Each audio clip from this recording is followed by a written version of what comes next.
పితా, పుత్ర, పవిత్రాత్మ నామమున ఆమేన్. ఈరోజు మనం ఒక గొప్ప పునీతుని జీవితాన్ని ధ్యానించుకుందాం. మనలో చాలామంది రోజు చేసే గొప్ప పని నిద్ర లేచిన వెంటనే బైబిల్‌ను చదవడం. కానీ ఈ పునీతుడు లేకపోతే మనకు ఆ బైబిలు దొరికేది కాదేమో. 73 పుస్తకాలున్న సంపూర్ణ బైబిల్‌ను గ్రీక్ మరియు హీబ్రూ భాషల నుండి తర్జుమా చేశారు. జీవితకాలం ఆయన దీన్ని తర్జుమా చేయడానికే సమయాన్ని వెచ్చించారు. ఈయన పండుగను మనము సెప్టెంబర్ 30 అనగా ఈరోజు మనం కొనియాడుతుంటాం. పునీత జెరోమ్ గారు 347 సంవత్సరం మరియు ఆ కాలంలో జీవించి ఉన్నారు. అంటే 4వ శతాబ్దం అని చెప్పుకోవచ్చు. ఆ కాలంలో మనకి పూర్వ నిబంధన లేదా పాత నిబంధన అనేది గ్రీకు భాషలో, కొత్త నిబంధన అనేది హీబ్రూ భాషలో ఉండేది. గ్రీకు భాషలో ఉన్నటువంటి పాత నిబంధనను, హీబ్రూ భాషలో ఉన్నటువంటి కొత్త నిబంధనను మరియు లాటిన్ భాషలో ఉన్నటువంటి 4 సువార్తలను ఆయన మొత్తం అన్నిటిని లాటిన్ భాషలోకి మార్చి తర్జుమా చేసి మనకు ఈజీగా అక్కడి నుంచి ఒక ఇంగ్లీష్, ఒక తెలుగు, ఒక కన్నడ, తమిళ్ అలా తర్జుమా చేసుకోవడానికి ఈజీగా అయ్యేలా చేసిన వ్యక్తి పునీత జెరోమ్ గారు. ఈయన చాలా సాహసవంతుడని చెప్పుకోవచ్చు. ఎందుకంటే ఈయన ఉన్నటువంటి మఠవాసం లేకపోతే ఈయన ఉన్నటువంటి మఠానికి దగ్గరలో ఉన్నటువంటి ఒక అడవిలో ఒక సింహం గాయం పొందుద్ది. ఆ గాయపడిన సింహం ఈ మఠానికి వస్తది. దాన్ని చూసిన అనేక మంది ఫాదర్‌లు గాని, అక్కడ ఉన్నటువంటి మఠవాసులు గాని భయపడి దూరంగా పారిపోతారు. కానీ ఈయన మాత్రం దానికి ఏదో గాయమైంది అనేసి దానికి సహాయపడడానికి ముందుకెళ్తారు. ఆ విధంగా ఆయన దానికి సహాయపడి ఆ గాయాన్ని మాన్పడం వల్ల ఆ సింహం ఆయనకు కాపలాగా ఉండేది. ఇది మనకి ఎదుటివాడు ఎలాంటి వాడైనా గాని, అతడు ఎంత క్రూరుడైనా, ఎంత కోపిష్టివాడైనా, లేకపోతే ఎంతటి కానీ అతన్ని మనము ఆపదలో ఉన్నప్పుడు కాపాడాలి అని తెలియజేస్తుంది ఈ సంఘటన. అప్పటినుంచి ఆ సింహము ఆయనకి ఎంతో విశ్వాసపాత్రంగా ఉంటూ, ఆయనకి కాపలాగా ఉండేది. అందుకనే ఇప్పటికీ గూడా ఆయన ఫోటోలు కానీ, ఆయన యొక్క స్వరూపాలు గాని పెట్టేటప్పుడు ఆయనతో పాటు ఈ సింహాన్ని పెడతారు. ఆయన కాళ్ళ దగ్గర ఈ సింహాన్ని పెడతారు. ఆయన రాసుకునే బల్ల దగ్గరే ఆ సింహం ఎప్పుడూ ఉండేది. కాబట్టి ఆ సింహానికి కూడా అంత ప్రాధాన్యత కథోలికులు ఇచ్చారు. సరే. పునీత జెరోమ్ గారి మరణం గురించొస్తే ఆయన సాధారణ మరణాన్ని పొందారు. ఇంతటితో పునీత జెరోమ్ గారి కథ ముగుస్తుంది. ఇప్పుడు ఆయన తర్జుమా చేసిన బైబిల్ గురించి మనం ఇప్పుడు మాట్లాడుకుందాం. ఆ బైబిల్ అనేది 73 పుస్తకాలున్నటువంటి బైబిల్. ఈ 73 పుస్తకాలున్న బైబిల్‌లో ఎన్నో పుస్తకాలను కొంతమంది తీసేశారు. 66 పుస్తకాలున్నటువంటి ప్రొటెస్టెంట్ బైబిల్‌ని తయారు చేసుకున్నారు. కానీ వాళ్ళనేదేంటంటే 66 పుస్తకాలున్నటువంటి ఆ ప్రొటెస్టెంట్ బైబిలే నిజము, సత్యము. ఈ 7 గ్రంథాలను తీసుకొచ్చి కథోలికులు ఎక్స్‌ట్రాగా యాడ్ చేశారు అనంటారు. కానీ అది కాదు. ఎక్స్‌ట్రాగా యాడ్ చేయలేదు. వాళ్ళు ఈ 73లో నుంచి తీసేశారు. అసలు నిజం ఏంటో ఇప్పుడు మనం తెలుసుకుందాం.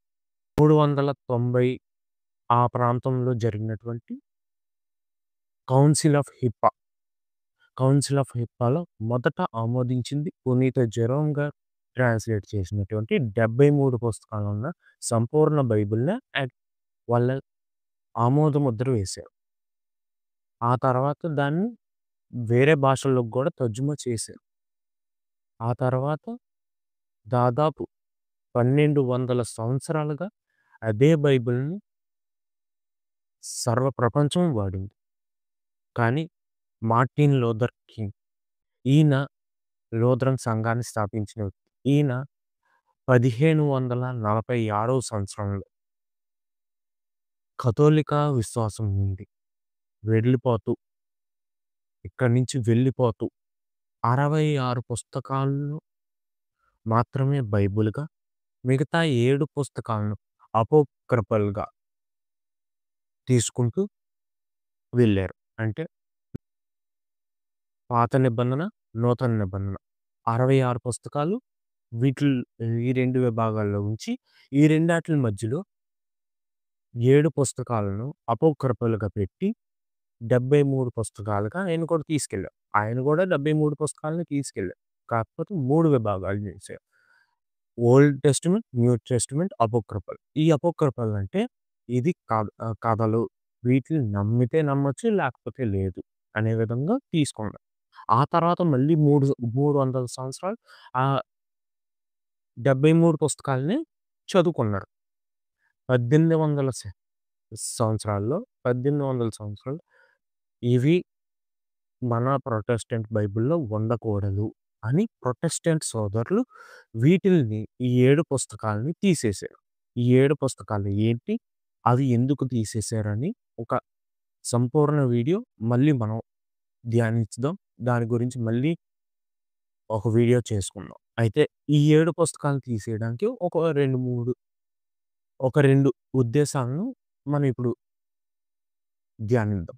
ఒకటి, ఇది హీబ్రూ భాషలో ఉన్నటువంటి బైబిల్‌కి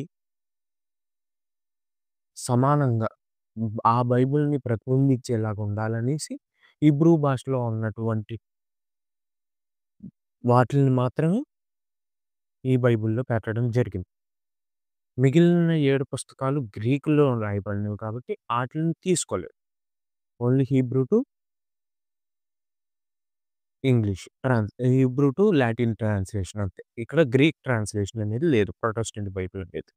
ఆ తర్వాత రెండో విషయానికొస్తే ఇందులో ఈ 7 పుస్తకాలనేవి కొన్ని ముఖ్యమైన కథోలిక విశ్వాసాలకు సాక్ష్యాలుగా ఉన్నాయి. అవి ఏంటంటే పాప సంకీర్తన. మనం పాప సంకీర్తనం అంటే మనం ఒక గురువు గారి దగ్గరికెళ్ళి చేసిన పాపాలను